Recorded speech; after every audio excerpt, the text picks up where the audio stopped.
Welcome to Illegal Dog Fights. We're not going to have blood and guts in this episode.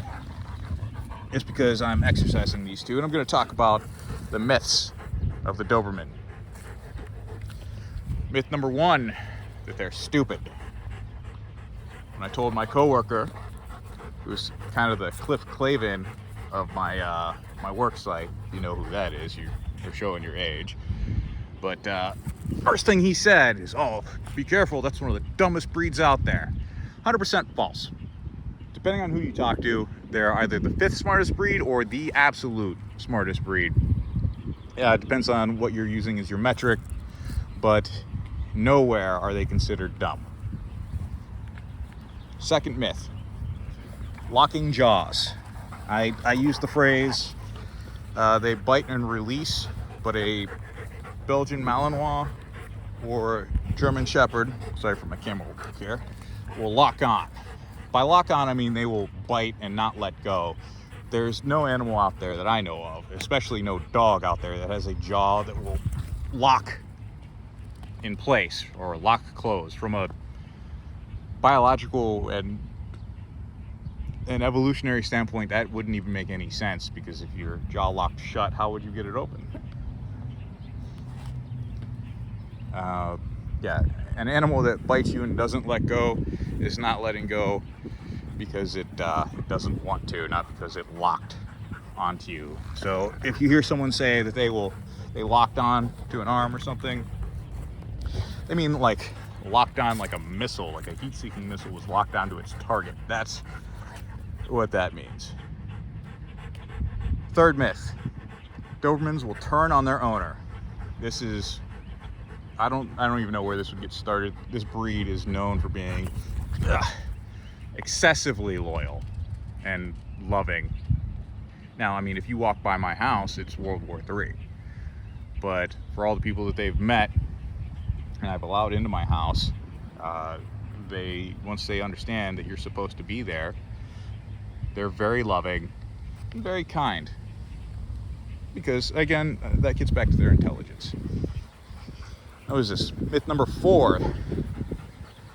They attack on sight and don't have a strong sense of smell.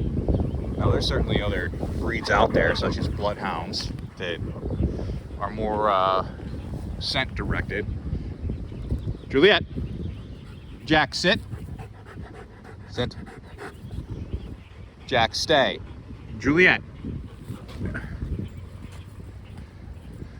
But as far as only going off of sight, no, that's ridiculous. They have a strong sense of smell like all dogs do. Maybe not as good as some others, but yeah, they are still dogs. I had a girlfriend that once worked as a vet tech, and she swore up and down that Doberman pinschers would get brain swelling, which would cause them to turn on their owners. That's another myth. Now, you might have some twitchy dogs out there from unethical breeding and backyard breeding and what have you, but one coming from a reputable breeder or a rather professional breeder, yeah, they're not going to have a lot of these problems that you hear about. And I've yet to hear of anyone's dog dying of a brain swelling. Drop. Good girl. And it's a lot of these myths, you might think, oh, well, yeah, of course it's not a Doberman. What they mean is a pit bull. No. Everything I've covered, I gotta laugh. I mean, I might be forgetting some stuff, but I gotta laugh because I remember all these myths from the 1980s. All that's really happened is you had a breed that was popular, i.e. the Rottweiler, or the Doberman Pinscher, and now more commonly the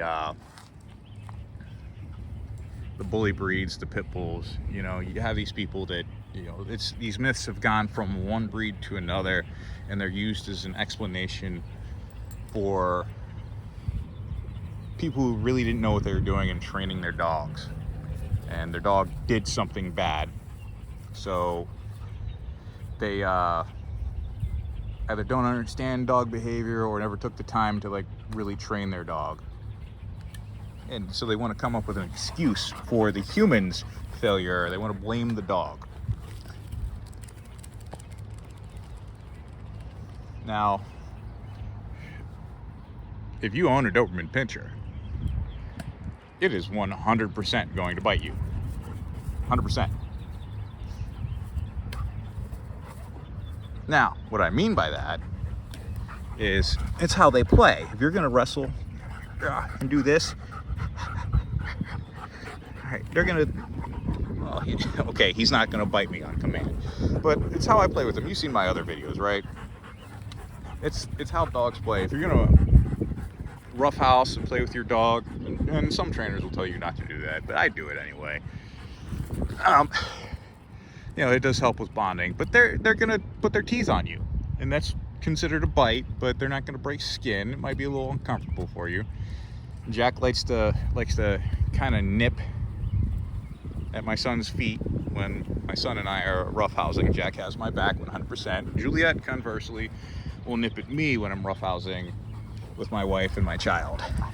So, but it's not, by bite, I mean like, they're gonna put their teeth on you and just mouth you a little bit.